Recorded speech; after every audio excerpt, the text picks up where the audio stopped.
Support your local musicians. Up next on Carpe Diem.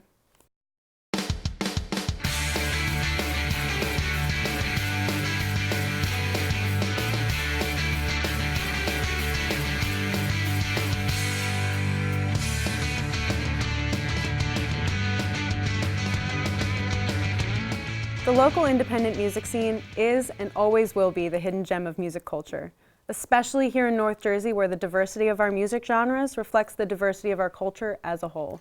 Here's where you can find passionate and talented musicians who are just dying to get up on stage and show the world what they're made of.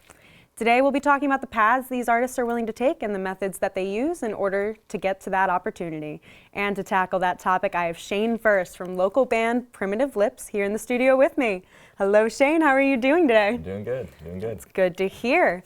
So to start things off, tell me a little bit about your band. Okay, we formed I'd say about 2 years ago, really just trying to get shows together and whatnot and get songs and originals, and it's really just a result of another band that myself and the guitar player were in, and it just didn't work out. So we were like, all right, we want to do something else, and different style of music and whatnot.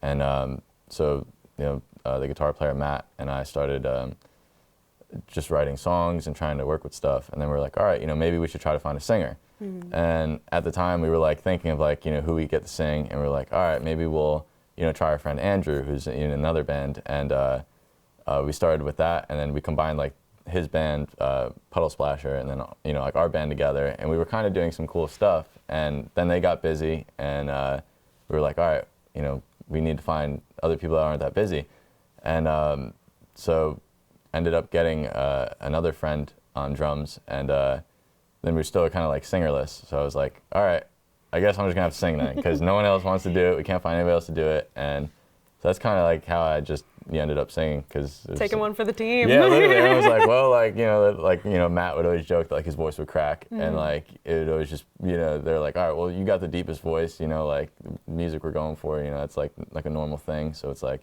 all right, I'll give it a try. But that's exactly what I was about to say. Your voice so deep, it's perfect. It's perfect for it. I hope so. But so what genre would you consider yourselves to be? New wave, post-punk kind of thing going on there. Can you explain that to me? So I'm very unfamiliar with what new wave exactly means. Well, I mean, it was like I guess a genre that was really popular in like late 70s, 80s too. A lot of like synth music, kind of like jangly guitars, okay.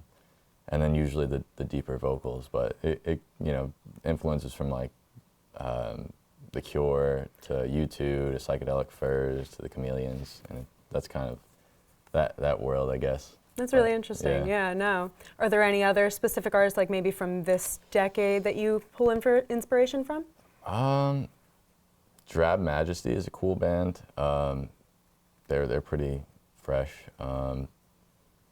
I don't know, not too many. I mean, mainly from 70s, 80s, kind older, of pulling from yeah. that. I mean, understand. Yeah. I can respect that. No, that's a good decade. Yeah, definitely. So how would you describe the local music scene in North Jersey just overall as a whole? It's very diverse. Very and diverse. It changes too, because for a while I was seeing a lot of, like when I first started doing shows, I would see a lot of like pop punk type of stuff. And there's still a lot of that. That's like just like North Jersey. New Jersey in general is like huge with pop punk. But I've noticed like it made a switch from like pop punk to more like indie stuff. And it just kind of, I think it's still kind of in that realm now. But Yeah. I've been noticing more and more new wavy bands pop up, which is cool for us, because we're excited to play with those type of bands. No, that's so cool. No, it's really great to hear that there's such a variety of music up in this area, because Definitely. I mean, there's so many different places that you can pull from. There's so many different pockets of North Jersey that produce such different sounds. But going back to your new wave music, I mean, we had Shane earlier today in the studio performing one of Primitive Lips' songs. So let's take a look. All right, this one's Into Nothing.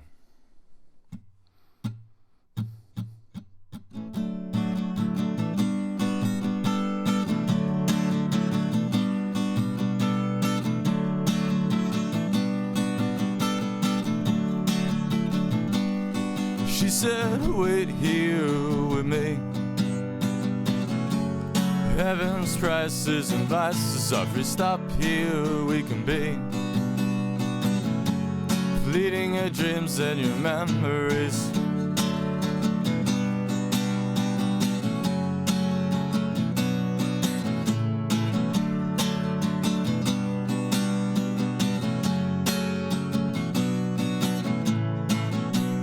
Watch us fall from her skin. Watch us fall from her skin. Watch us fall into nothing. She's got away with words. She's got nothing to begin. Ask for your name first. Moves like an apparition.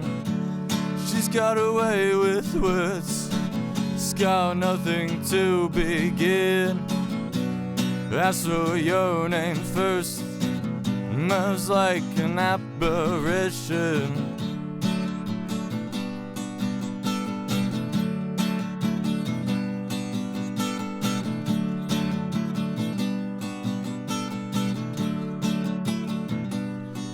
Turn and stay here for now. The king is here and he wears the crown. Stop here, oh my dear. The feel is lost in the melody.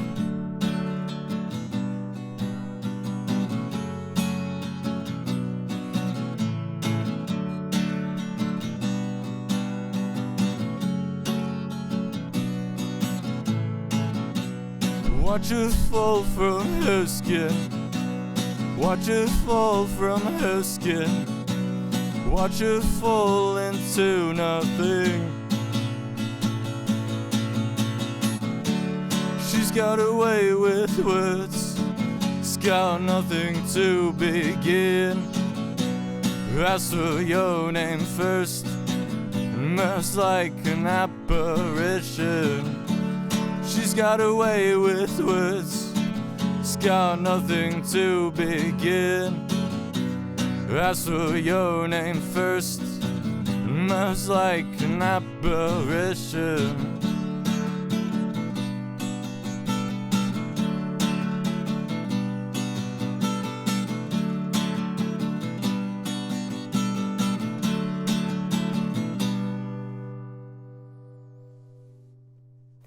Honestly, that song is going to be stuck in my head all day, and it's not because I listened to it about 20 times on my way over prepping for this show. Awesome. But I know that that song's off of your self-titled EP that you guys have out, and you also have a single called Image of Truth. How did you guys go about recording and producing those? The songs in the album? Yeah. So we recorded at the Den Studios, all those tracks with a guy named Matt Morlakis, and he's just awesome. I've known him for a very long time. He was actually one of my first guitar teachers, back when I was 14, and we've stayed in touch, and he just does a great job over there. And then they're local too. They're right in Woodland Park, so I mean. We love local. Yeah, without a doubt. So that's always good for us. And how did you guys go about putting it out into the world? Yeah, well, we wanted to make sure it first at least went up on Bandcamp, because it's just a super, easy, user-friendly type of site, and that was our main goal is put out that, and then we were like, all right, we want to put it on Apple Music, we want to put it on Spotify, so we did all that, and then because it's just nice, to be able to be like, oh, I could go on my Spotify playlist and you could find, your music, and I think it's just cool, It's a good variety, yeah, definitely. Yeah. How do you go about getting stuff up on Spotify? I've always wondered that. There is a little bit of a process. You have to get a distributor, and you go through all that. And you got to upload the stuff to them, and they get it out for you. But it's DistroKid is a good one. Although I've heard some stuff with their financial situations and whatnot currently, but I don't know. I haven't really read too much on it, so I don't want to go too drama. Into that. Yeah, I don't want to get too far into that. So how big would you say that your following is, your listenership? I don't know. I mean, people come out to the shows. I don't know. I don't want to say, anything. I mean, you can be a little cocky about it. You can. I don't know. We're happy with, the turnout that's happening, Definitely. and we've seen it grow, which is always good. You never want to see everybody come out first, and then the next few shows no one comes out. And it's that's definitely important for scheduling. like shows and whatnot, is you don't want to have same location, like same, you know, back-to-back dates, because it'll affect the draw, you know, so you always have to be careful of that too. Okay, that makes sense. Yeah. Makes sense. Would you say that there's a sense of community among your fans, since it's kind of, you know, you guys are local, like you know a lot of the people at your shows? Yeah, I would say so. There's a lot of friends that we see that, you know, they keep coming back, so it's always just, you know, it's nice to look out and you see familiar faces, you know, and then new faces too, you know, because... Yeah, no, and I always see a bunch of kids roaming around the comm building with their Primitive Lips little sweatshirts on. I love it. It's awesome. They're great sweatshirts too. His merch is awesome. Yeah, Matt makes all of them. He prints, you know, our guitar player prints them all. That's really cool. Yeah, so into kind of the advertising of your band. So like, how do you use social media to garner like a larger following? Like, what do you post on? Instagram and Facebook, I'd say, are two big ones.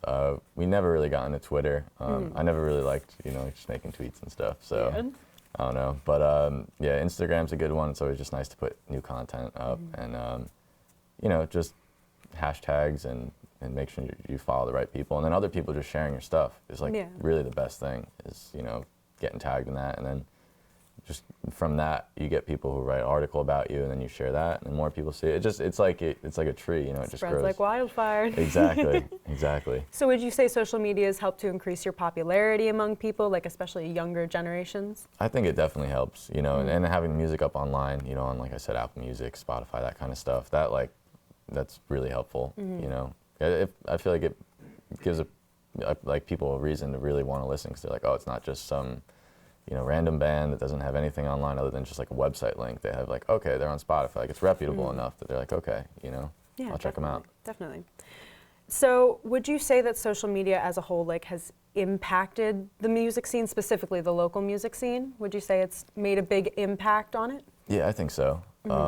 It's just, I mean, there's some like great benefits of it. There's some not so much, but I think for the most part, it's really been helpful. You know, just getting people to see show flyers, and you know, you just post on Instagram, and whoever follows you sees the show flyer. You know, same thing for every other, you know, social platform. And you guys advertise on Facebook as well for like upcoming events. Does that help bring more people out, do you think? I think so. Yeah. I mean, I just think like other than just word of mouth, any other platform is going to help you, you know. It'll help, yeah. If it's there, people will look. Exactly. And I noticed Facebook, it seems like a little bit like hits a different target than Instagram. So that's cool, you know. No, it definitely does. They all have different kind of appeals for sure. Right. What do you think is most successful in helping to advertise your shows, whether it be Bandcamp or Facebook or even Spotify? Because I think you can put your upcoming shows on there too. Yeah. Yeah, it's cool that all like the new updates and stuff that you could do with all social media. But yeah, no, I'd say Instagram is our main go-to. You know, just to put up our stuff there and continuously put our stuff there. And sometimes it's tough to do because you get busy and you're like, oh, I forgot to put the show flyer up, you know, until like a couple days before. But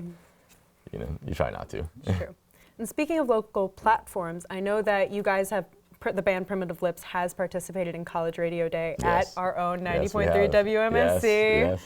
And you guys have been involved in a lot of our projects. And I actually had the opportunity to sit down with a few other local artists who also performed at WMSC's College Radio Day, and I asked them about their experiences. Check it out.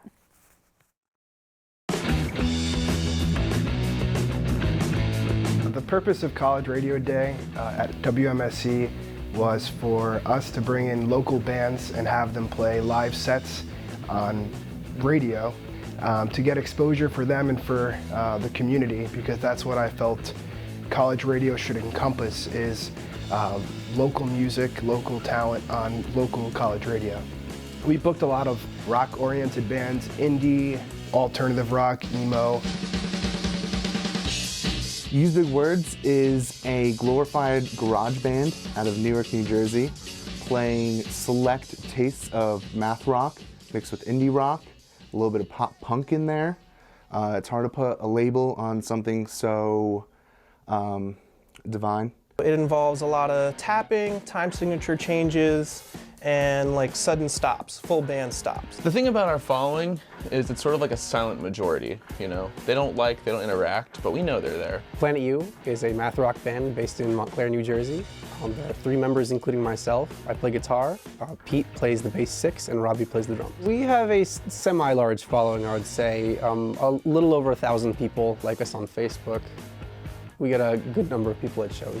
The local music scene is sort of a microcosm of America. The local music scene is very diverse because Northern New Jersey is like the most densely populated state, so we have so many people trying to play music, all types of music. There is a lot of hip hop, there's a lot of punk rock, a lot of hardcore music too. We usually just play bars and house parties and basements. We typically play around New Brunswick area because that seems to be the cultural hotspot, but we've also played Montclair many times, and I believe Elizabeth as well, and Somerset. Playing bands of this type is really important because they're not going to get a lot of exposure, let's say on like a Sirius XM or local 92.3, you know, alt FM. They need our support because breaking in a local type air is going to help them, you know, grow their fan base and get people to their shows, to buy their music, to buy their merch, and hopefully that leads them to become bigger. Some of our favorite memories are playing 2 years in a row College Radio Day for WMSC, which is a huge opportunity for us. I think we were there on the very first College Radio Day, and we haven't missed one since. Planet U played 2 years on College Radio Day, and we had an absolutely amazing time.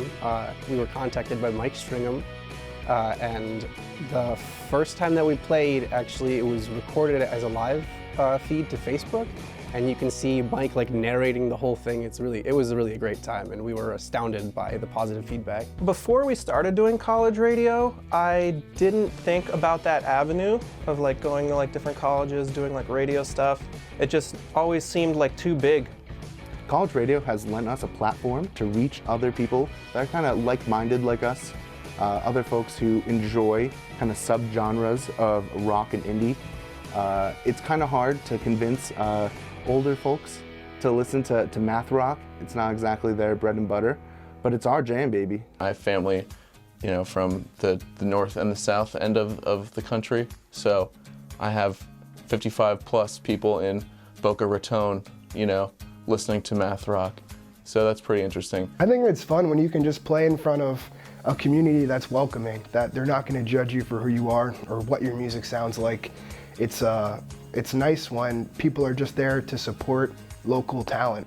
I think it's really easy to listen to Billboard's top 10 in any square mile of this country, but it's really hard to understand and to have an opportunity to listen to what music is really being played in the area. I think it's awesome that local bands can kind of get heard on a national scale with something like this on campus. And I think it's really awesome that it's mostly like student run, and all the bands have great talent and deserve to be heard. Every time we play a show, we get a number of notifications on various social media from people that we have not met before, who haven't seen us, and they let us know that they watched or viewed from the college radio and that they really enjoyed it. And that's something that really brings joy. All of the, you know, Garth Brookses and Keshas of America had to go through a college radio, you know what I mean? Deadmau5 didn't become Deadmau5 by just sitting in front of a computer. You know, he played on college radio. You could just be you. You could play the music that you think should be played. You could turn your amp up as loud as you want. You could sweat as hard as you need. I think playing local music is so important because it's keeping us sane. It's keeping us here.